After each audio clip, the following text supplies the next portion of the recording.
defecado metafóricamente hablando en toda la familia de los spammers que se cuelan en tu bandeja de entrada.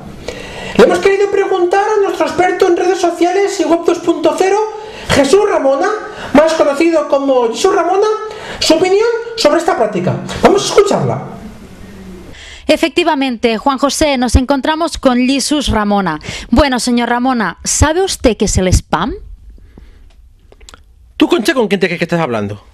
Pues sé perfectamente con quién estoy hablando, por eso se lo pregunto, ¿lo sabe o no lo sabe? Pues claro que sé que es el spam, pero ¿qué pregunta es esa, Concha? No voy a saber lo que es el spam, no te fastidies. Bueno, y nos va a decir qué es lo que piensa, si es que piensa algo. Pues claro que pienso algo y te lo voy a decir ahora mismo. Mira, Concha, yo creo que esto del spam está bastante infravalorado, ¿no? Toda esta peña de blogueros, internautas pijos, enseguida, ¡ay, spam! No quiero, eres un spammer. ¿Qué es el spam en realidad? Pues te da la información.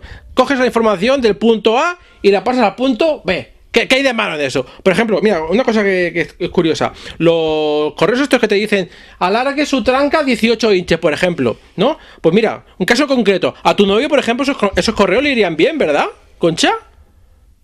¿Concha? ¿Qué no le irían bien? Dime, ¿sí o no? Es muy fácil, ¿sí o no? Mire, no tengo novio y si lo tuviera no necesitaría que le creciera nada. Soy Conchita Azpitarte y esto es Raven News. Gracias. Ah, pues yo pensaba que tú tenías novio. Nein.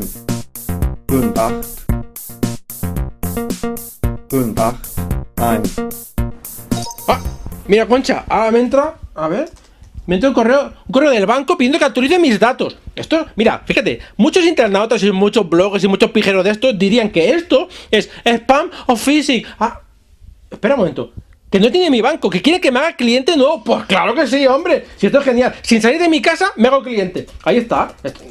Total comodidad. ¿No te parece, Concha? Es genial, ¿no? Sí, es fantástico. Pongo mis datos, Jesús Ramona, ahí.